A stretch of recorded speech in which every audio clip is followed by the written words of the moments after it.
स्वागत है आप सभी का एक बार फिर से हमारे यूट्यूब चैनल में। शमशान डाकिनी साधना अनुभव 4 अंतिम भाग। प्रणाम गुरुजी। जैसे कि पिछले भाग में आपने जाना, अब मैं उसका आगे की कहानी बताता हूँ।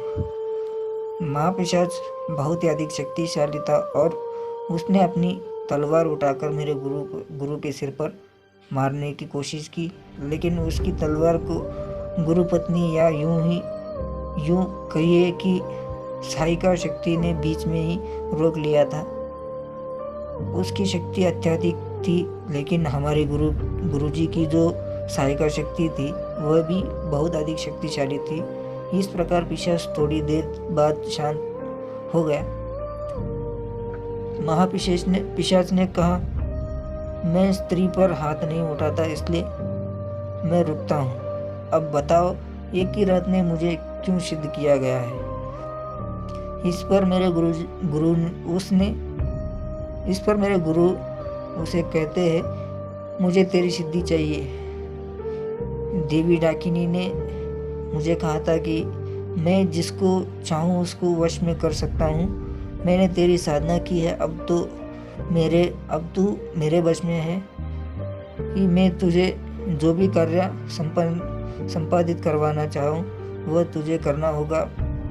मैंने यह पता लगाया है कि तू किसी भी चीज़ को उठाकर किसी और स्थान पर रख सकता है। उसकी बात में हामी भरकर उस महापिशाच ने कहा, आपकी बात सही है, मैं किसी भी वस्तु को उठाकर आपके पास ला सकता हूँ और आपकी किसी भी वस्तु को उठाकर किसी और स्थान पर पहुँचा सकता हूँ। मेरे गुरु ने कहा, ठीक है, मैं तुझसे वचन बांध लेता हूँ और अब जब मैं तुझे किसी विशेष कार्य के लिए बुला लूँगा तब तू आना। महापिशाच मेरे गुरु को प्रणाम करते हैं और कहते हैं, अवश्य ही, जब भी आप मुझे आज्ञा देंगे मैं आकर आपकी सारी कार्य को संपादित कर दिया करूँगा।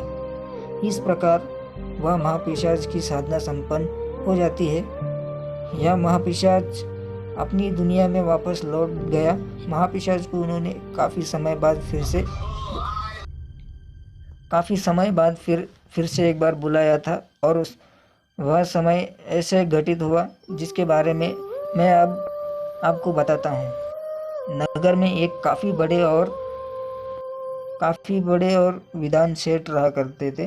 वह महान विद्वान सेठ गुरुओं के विशेष रूप से आमंत्रित किया करते थे। मेरे गुरु के पास आकर उनसे अपने दिल की बात कहने लगे। उन्होंने कहा, मैंने आपकी सिद्धि के विषय में सुना हुआ है। मेरे खानदान में मेरे पूर्वजों में किसी ने कहीं पर कोई धन गाड़ दिया था। उस धन को मुझे प्राप्त करना है, लेकिन समस्या बड़ी यह है कि उस धन पर उन्होंने कुछ विशेष प्रकार की शक्तियाँ बैठाई हुई है, जिसके कारण से उसको निकालना काफ़ी कठिन बात है और वह जहाँ भी हो उसको उठाकर लाना किसी मनुष्य के बस की बात नहीं है। मेरे गुरु ने कहा, आपने मेरे सेवा की है, इसलिए मैं आपको यह बताता हूँ कि मैं यह कार्य संपादित कर सकता हूँ। उनकी बात को सुनकर वह सेठ बहुत अधिक प्रसन्न हुए। उसने कहा कि सुनिए, आपको अपनी कुछ बातें बताता हूँ और उसके कहे अनुसार कुछ बातें जो उन दोनों लोगों के बीच में हुई, इसका विवरण मेरे पास नहीं है। अब मेरे गुरु उनके धन को निकालने के लिए रात्रि के समय शमशान में गए और उन्होंने महापिशाच का आवाहन किया। महापिशाच वहाँ पर प्रकट हो गया। महापिशाच के आते ही उसने पूछा, आखिर आपने मुझे इतने दिनों के बाद क्यों याद किया है? मेरे गुरु ने कहा कि मैं तुझसे एक विशेष कार्य संपादित करवाना चाहता हूँ और वह काम यह है कि तुझे किसी का धन निकाल कर लाना है। उसने कहा, आपका यह कार्य मैं तत्क्षण कर दूंगा। कुछ देर बाद पिशाच वापस आया, पर वह खाली हाथ था। यह मेरे गुरु के पास आकर कहने लगा, वहाँ पर जो शक्ति है वह मुझसे अधिक शक्तिशाली है। मुझे और अधिक शक्ति की ज़रूरत है। क्या तुम मुझे और अधिक शक्ति दे पाओगे? मेरे गुरु ने कहा, ठीक है, मैं तुम्हें वह शक्ति देता हूँ। उन्होंने कुछ पिशाच शक्तियों का आवाहन कर उसके साथ में और शक्तियाँ भेज दी, पर सारी की सारी असफल सिद्ध हुई। उनकी असफलता का कारण कुछ पता नहीं चल पा रहा था। जब सारे पिशाच उस महापिशाच के साथ वापस आ गए तो मेरे गुरु सोच में पड़ गए। वह महापिशाच से पूछने लगे, क्या हो गया? क्या कोई मार्ग नहीं है जिसके माध्यम से मैं तेरी शक्ति को इतना अधिक प्रबल बना दूं कि तू उस धन को उखाड़ लाए? महापिशाच ने मुस्कुराते हुए कहा, गुरुदेव, आप अगर अपनी सहायिका शक्ति को मेरे शरीर में डाल दे और उसकी सारी ऊर्जा शक्ति मुझे दे दे तो मैं अवश्य ही इस काम को कर डालूंगा। मेरे गुरु ने कहा, ठीक है। उन्होंने सहायिका शक्ति को बुला लिया और उस सहायिका शक्ति को वचनानुसार उस महापिशाच के शरीर में भेज दिया। अब वह महापिशाच बहुत अधिक शक्तिशाली हो गया। कुछ देर बाद पता चला कि उस शेठ की मृत्यु हो गई है। वह शेठ मर चुका था। आखिर क्यों उस शेठ की मृत्यु हुई थी? यह शेठ अपने नगर से बाहर गया था और उसकी लाश किसी पानी में तैरती हुई मिली थी। मेरे गुरु को समझ में नहीं आ रहा था कि जिसके लिए मैं यहाँ कार्य करने वाला था उसकी मृत्यु आखिर हो कैसे गई। गुरु ने महापिशाच को एक बार फिर से बुलाया, क्योंकि वह तब से गायब था, न ही उसके साथ सहायिका शक्ति दिखाई दे रही थी। बुलाने पर भी जब महापिशाच प्रकट नहीं हुआ तो फिर मेरे गुरु को कुछ शक होने लगा। उन्होंने सोना कुछ ना कुछ गड़बड़ी अवश्य हो गई है और यह गड़बड़ी क्या है यह पता लगाना ही होगा। उन्होंने कुछ विद्याओं का प्रयोग किया, लेकिन इसके बावजूद पिशाच वहाँ नहीं आ रहा था। तब उन्होंने विपरीत करनी शक्ति का प्रयोग किया।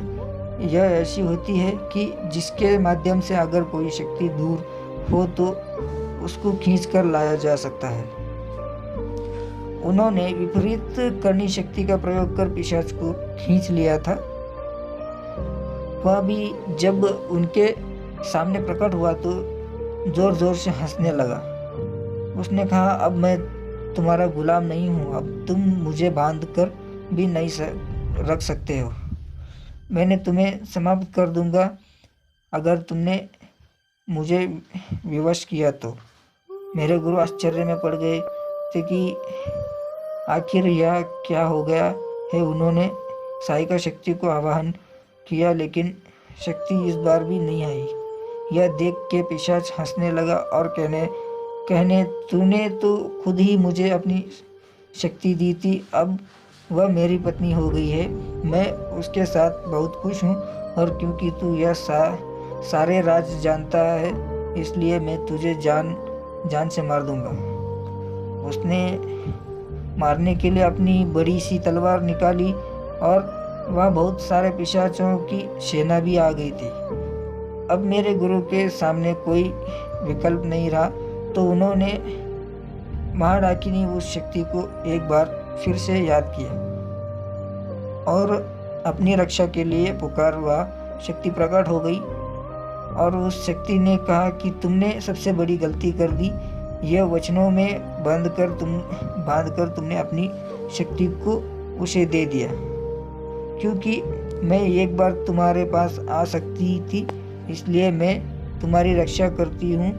यह तुम्हें नहीं मार पाएगा, लेकिन क्योंकि तुमने इसे अपनी शक्ति सौंप दी है और मैंने तुम्हें प्रारंभ में ही यही बात बता दिया था कि तुम्हें इस प्रकार से अपनी शक्ति यानी कि सहायिका शक्ति को नहीं खोना है।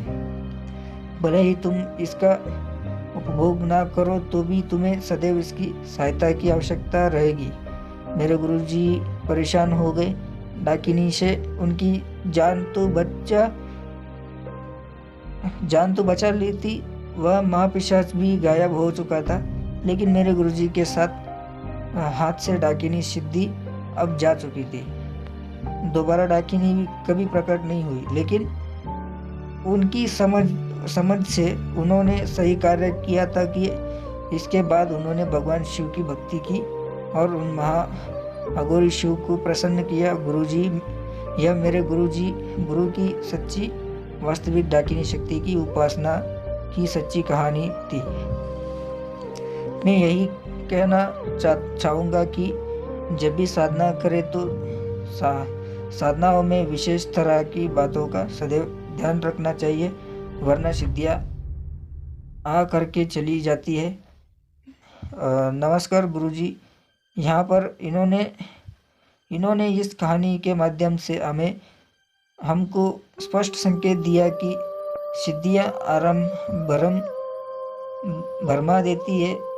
अगर आप उनके बहकावे में आ जाते हो तो फिर आपके सारे काम नष्ट हो सकते हैं, जैसे यहाँ पर इस कहानी में आपको देखने को मिला है। साधना का दिया हुआ ये